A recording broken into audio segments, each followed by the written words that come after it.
Halo sobat, selamat datang kembali kalian semua di channel ini. Seperti biasa kali ini saya akan melanjutkan alur cerita dari video sebelumnya. Sebelum mulai bagi kalian yang belum, jangan lupa di like dan subscribe-nya ya. Oke, tanpa banyak basa-basi lagi mari kita langsung saja ke alur ceritanya, dan jangan lupa untuk mengaktifkan imajinasi kalian ya. Oke, mari kita mulai. Pada chapter kali ini Granola pun telah sampai di rumahnya, yaitu di planet Cereal. Lalu Granola pun disambut dengan baik, dan Granola mengatakan kepada orang tersebut, untuk memperbaiki sayap pesawatnya, yang kemudian orang itu mengatakan, tentu saja, dan kapan kau akan pergi lagi? Namun dijawab oleh Granola, kalau sementara dia tak akan mendapatkan pekerjaan, jadi santai saja. Sebelum ia pergi ke rumahnya, ia membeli beberapa barang terlebih dahulu, dan penjual itu bertanya kepada Granola, bagaimana kabar kakek itu sekarang, dia tak begitu sering keluar ke kota.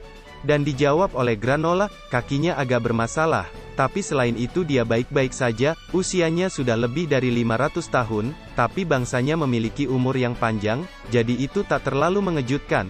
Lalu penjual itu bertanya, kenapa kalian berdua memilih tinggal di gunung terpencil itu, dan bukan bersama kami di sini? Kami bangsa Sugarians, akan menyambut kalian dengan terbuka. Namun Granola mengatakan, tidak, maaf, tapi kota ini tak cocok dengan kami, dan ia pun pergi dari tempat itu. Namun sebelum itu, ia diberikan sebuah botol air secara gratis oleh penjual itu, dan penjual itu menitipkan salam kepada kakek itu. Ketika Granola berjalan menuju ke tempatnya, ia mengingat di mana setelah planetnya dihancurkan oleh pasukan Frieza, para Hither datang dan mulai melakukan pembangunan, dan para Sugarians yang telah kehilangan planet mereka, pada saat itu sedang berkelana di angkasa, lalu mereka pun membayar banyak untuk tempat tinggal mereka di planet ini, dan kota itu dibangun untuk para bangsa Sugarians itu. Lalu Granola mengatakan kepada Oatmeal, tempat ini telah menjadi rumah mereka, jadi kami memutuskan untuk pindah ke gunung ini, ditambah lagi, aku bisa melihat kampung halamanku dari puncak gunung ini, kota yang dihancurkan oleh Frieza. Itu adalah pengingat atas apa yang mereka lakukan pada planetku, dengan begitu aku tak akan pernah lupa. Lalu Shin pun berganti ke Beerus, yang dimana Beerus bertanya kepada Vegeta, berapa banyak planet yang pernah bangsa saya hancurkan? Vegeta berkata, susah mengatakannya, bertarung adalah satu-satunya jalan hidup bangsaku, jadi kami seringkali tidak menghitung karena begitu banyak dosa yang kami lakukan. Namun itu tidak hingga klan Frieza datang dan mulai memanfaatkan kami yang membuat penghancuran dan invasi itu menjadi hal biasa. Kau ingin melempar kesalahan jalan perangmu pada Frieza dan anak buahnya, ucap Beerus. Sama sekali tidak, dalam pengejarannya akan kekuatan, ayahku membangun kerajaannya di atas banyak sekali kematian, pengambilan ahli oleh klan Frieza tidak membantu, tapi bibit penghancuran saya sudah tertanam sejak sebelum itu, ucap Vegeta. Beerus yang mendengar perkataan dari Vegeta itu lalu berkata, jadi sudah takdir untuk para saya menjadi punah. Lalu Vegeta berkata, kurasa begitu, konyol, ucap Beerus, tapi lupakan saja itu, masalah bangsaku bukanlah urusanmu, ucap Vegeta. Beerus yang mendengar perkataan dari Vegeta itu, terlihat kesal dan berkata, aku bilang itu konyol. Sedangkan Vegeta terlihat terheran-heran lalu berkata, apa maksudmu, bukannya kau mau menunjukkan padaku teknik yang dipakai Dewa Penghancur, apa hubungannya itu dengan sejarah bangsa saya? Lalu Beerus mengatakan, banyak, sambil ia yang menembak sebuah planet yang ada di dekatnya dengan ujung jarinya, dan ledakan dari tembakan Beerus itu sangatlah besar, bahkan ikan peramal yang sebelumnya tertidur itu, sampai terbangun karena terlempar, dan ia mengatakan, itu tadi berlebihan Beerus, kau baru saja menghancurkan planet hiasan lagi. Sedangkan Whis berkata, jujur saja kalau begini terus, jika dia terus menghancurkan apapun tanpa sadar kita akan sudah kehabisan planet. Sedangkan Goku berkata, kalau Tuan Beerus tak boleh diremehkan. Lalu Vegeta berkata kepada Beerus, itu tadi tekniknya, tadi itu cuman contoh kecil dari apa yang bisa kau lakukan, ucap Beerus. Vegeta yang mendengar perkataan Beerus itu lalu bertanya, bagaimana aku bisa mendapatkan kekuatan itu? Vegeta yang belum selesai dari ucapannya itu, tiba-tiba ia malah dihantam oleh Beerus ke bawah. Vegeta yang masih kebingungan itu lalu berkata, apa maksudnya ini? Dan dijawab oleh Beerus, selama ada keraguan yang membebani jiwamu, kekuatan ini tak akan pernah kau miliki. Kekeraguan katamu, ucap Vegeta. Selain kejahatanmu sendiri, kau merasa bersalah untuk dosa yang dilakukan oleh semua saya, itu sungguh egois sekali, ucap Beerus, yang kemudian Beerus pun melempar Vegeta, dan Beerus melanjutkan perkataannya lagi, ada sebuah fakta unik, orang yang menyarankan Frieza untuk memusnahkan para saya adalah aku. Vegeta yang mendengar perkataan dari Beerus itu menjadi terkejut, masih berpikir kalau itu cuma takdir, apa kau hanya terima begitu saja, ayo maju, akan kuhancurkan kau juga, ucap Beerus. Vegeta yang mendengar perkataan dari Beerus itu, ia pun menjadi marah dan langsung mengeluarkan kekuatannya dan berubah ke mode Super Saiyan-nya, dan ia pun langsung melancarkan serangan kepada Beerus. Namun Beerus dapat menahan dan menghindari setiap serangan yang dilancarkan oleh Vegeta itu, dan bahkan ia dapat menjatuhkan Vegeta dengan mudahnya, tanpa terlihat Beerus yang menghadapi Vegeta itu dengan serius. Dan Beerus mengatakan, semua yang dilakukan para bangsa saya di masa lalu, apa hubungannya itu dengan dirimu yang sekarang? Selama kau masih terjebak di masa lalu kau tak akan pernah bisa berkembang melampaui titik ini. Sedangkan Vegeta yang masih penuh dengan amarahnya, terus berusaha menyerang Beerus, namun semua usaha Vegeta itu, hanyalah usaha sia-sia, yang dimana ia malah dapat diserang lagi oleh Beerus dengan teknik penghancur, yang mengakibatkannya terlempar cukup jauh. Dan Beerus mengatakan, pikiranku selalu pada kehancuran dan bukan apapun lagi, itulah kenapa kekuatanku tak memiliki batas. Dengar, jika kau sungguh ingin kekuatan ini, kau harus menghancurkan pikiran lain dan menciptakan ulang dirimu dari awal. Sebelum ada penciptaan, akan ada kehancuran, kau paham? Vegeta yang terkapar itu hanya menyimak setiap perkataan dari Beerus itu tanpa berkata apa-apa. Dan kemudian scene pun berganti ke markas Hitler, yang dimana Elec dan rekan-rekannya sedang melihat ingatan dari 73, yang lalu mereka pun melihat ingatan, yang dimana para tahanan di penjara galaksi terlepas semuanya. Oleh karena itu membuat Elec dan yang lainnya menjadi penasaran, dan dikatakan oleh salah seorang yang menjalankan program ingatan dari 73 itu, menurut data dari 73, Moro menggunakan kekuatan dari benda yang disebut Dragon Ball untuk melepaskan para napi.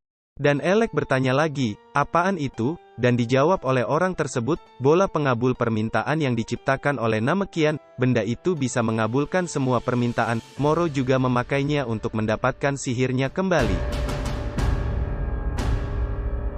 Elec yang telah diberitahu itu, lalu berkata, ini menjelaskan beberapa hal aneh yang terjadi di alam semesta ini, kemungkinan besar Dragon Ball jugalah yang telah membangkitkan Frieza.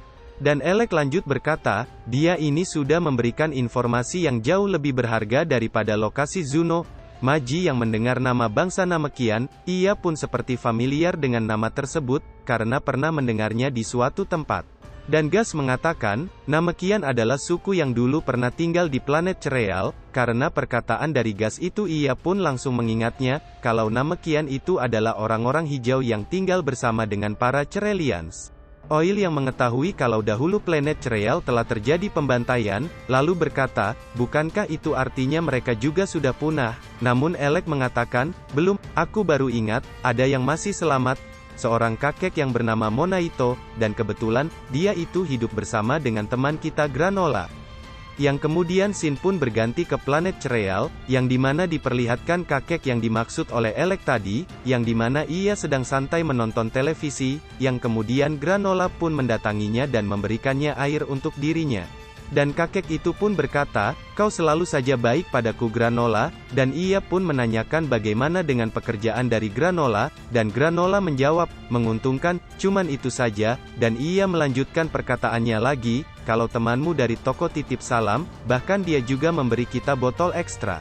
Dan kakek itu mengatakan, para Sugarians itu memperlakukan kita dengan sangat baik, mereka mungkin merasa sedikit bersalah soal pindah ke planet kita saat kita yang pertama di sini, ucap Granola, ya seharusnya tidak, aku tak keberatan soal kehidupan kita di sini, dan apakah kau akan segera pergi lagi, ucap kakek itu. Namun Granola mengatakan, aku punya libur sebentar, Frieza entah bagaimana bisa hidup kembali. Frieza katamu, apa kau tak salah dengar, ucap kakek itu, ya itulah kenapa semua orang sekarang sedang sembunyi, yang artinya tak ada pekerjaan untukku. Dan Granola pun bertekad untuk membalaskan dendamnya pada Frieza, namun kakek Namek itu mengatakan kepadanya, jangan coba-coba, kau tak punya cukup kekuatan untuk melawan Frieza. Yang kemudian Granola pun melihat ke arah Dragon Ball, yang ternyata mereka memiliki Dragon Ball juga, yang dimana Dragon Ball yang ada di tempat mereka itu hanya berjumlah 2 bola saja. Kakek itu yang melihat Granola melihat ke arah Dragon Ball itu, lalu ia mengatakan, kalau Dragon Ball itu bukan untuk balas dendam. Granola mengatakan kalau dia tahu itu, lagian aku pun harus mendapatkan yang satunya lagi, dan kakek Namek itu mengatakan, kau benar, yang kedua itu telah hilang selama 40 tahun. Granola yang memegang Dragon Ball itu lalu berkata, aku harus mencari ke seluruh planet untuk bola sekecil ini. Yang lalu kakek Namek itu mengatakan, dengar Granola, Dragon Ball dimulai sebagai bagian dari ritual untuk merayakan Satria Namekian yang berani, itu bukan untuk memenuhi permintaan egois. Yang kemudian Shin pun berganti ke planet Namek, yang dimana para bocil-bocil Namek sedang diajari mengenai Dragon Ball, dan tetua itu mengatakan kalau setiap set Dragon Ball itu akan berbeda dari ukuran dan jumlahnya tergantung dari siapa penciptanya. Dan di planet kita, setiap tetua desa memiliki salah satu bola itu, aslinya permintaan yang dikabulkan adalah untuk sebagai hadiah bagi satria pemberani yang telah mencari Dragon Ball di saat masa penderitaan besar. Dan salah seorang bocil Namek bertanya, apakah planet lain memiliki Dragon Ball? Yang kemudian dijawab, itu mungkin saja, jika di planet itu terdapat bangsa kita, seperti di bumi. Lalu SK mengatakan, maksudmu seperti Dragon Ball Dende? Dan dibenarkan oleh tetua itu, lalu salah seorang bocil bertanya lagi, apakah selain itu, apa bangsa kita hidup di planet lain juga? Dan dijawab oleh tetua itu, kemungkinan besar iya, walau kita tak mungkin tahu akan mereka semua. Kau tahu, kita para Namekian, berpindah ke semesta ini dari semesta yang berbeda, dan ku dengar, beberapa bahkan tinggal di tempat yang jauh sekali dari planet Namek. Dan bocil itu bertanya lagi, apa yang terjadi pada para Namek itu? Lalu tetua itu mengatakan, aku tak tahu, mereka mungkin masih hidup, atau mungkin mereka sudah hilang bertahun-tahun lalu. Yang lalu Shin pun berganti lagi ke Granola, yang dimana kakek Namek itu mengatakan, jika dia mati maka Dragon Ball itu juga akan menghilang bersamanya. Yang kemudian Granola mengatakan, bagaimana kalau aku mencari Dragon Ball yang satunya lagi, dan meminta untuk mengembalikan planet mereka seperti 50 tahun yang lalu, namun kakek Namek itu mengatakan, lalu bagaimana dengan para bangsa Sugarian yang tak bersalah itu yang telah tinggal di sini, apa kau akan mengusir mereka dari rumah baru mereka? Granola yang mendengar perkataan dari kakek Namek itu, mengatakan, kalau begitu Frieza dan pasukannya harus dihancurkan, namun kakek Namek itu menasehati Granola, sudah ku bilang, balas dendam itu bukanlah jawaban.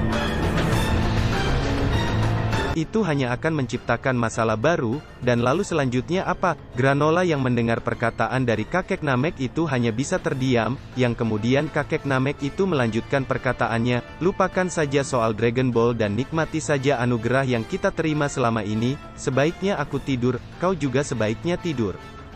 Yang kemudian Granola pun menonton televisi sambil memegang Dragon Ball, dan tiba-tiba di televisi itu memberitakan mengenai seorang bocah yang menemukan sebuah bola aneh di gunung ketika sedang berburu serangga, yang dimana bola itu berwarna orange dengan semacam 2 tanda bintang di dalamnya. Granola yang melihat berita itu sontak menjadi terkejut terheran-heran, karena ia yang tidak menyangka kalau Dragon Ball itu telah ditemukan. Karena hal itu ia pun langsung bergegas pergi ke tempat penyimpanan Dragon Ball itu. Yang dimana ia yang melihat kalau tempat itu banyak sekali penjaganya, oleh karena itu ia pun harus menutupi wajahnya, untuk mengambil Dragon Ball itu. Setelah berhasil mengambil Dragon Ball itu ia pun dengan cepat pergi dari tempat itu. Sedangkan para penjaga yang mengetahui kalau Dragon Ball itu telah dicuri mereka pun bergegas mencari pelakunya dan menyalakan alarm peringatan. Namun Granola sudah tidak lagi berada di tempat itu, yang dimana sekarang ia telah berada jauh di sebuah gunung. Lalu Oatmeal berkata kepada Granola, apa kau mau menghiraukan perkataan kakek itu? Yang kemudian dijawab oleh Granola, kalau aku punya sebuah rencana, yang kemudian Granola pun meletakkan kedua bola itu di bawah dan bersiap untuk memanggil naga dari bola itu. Yang kemudian Granola pun mengucapkan mantra pemanggil naga dari bola itu, yang diajarkan oleh kakek Namek kepadanya. Setelah mengucapkan mantra itu, naga dari Dragon Ball itu pun akhirnya muncul. Lalu Granola mengatakan, kau naga pengabul permintaan. Yang kemudian dijawab oleh naga itu, kau yang telah mengumpulkan 2 Dragon Ball, katakan permintaanmu, jika aku bisa melakukannya akan kukabulkan 1 permintaanmu. Dan kemudian Oatmeal berkata kepada Granola, kalau dia harus mengucapkan permintaannya dengan menggunakan bahasa dari naga itu, yang kemudian Granola pun mengatakan permintaannya, yang dimana ia ingin menjadi satria terkuat di alam semesta. Namun chapter kali ini pun bersambung. Lalu bagaimana dengan kelanjutan dari ceritanya? Tunggu di video saya selanjutnya, dan apabila ada kesalahan atau salah kata dalam penyampaian cerita kali ini, saya mohon maaf, dan sampai jumpa lagi, bye-bye.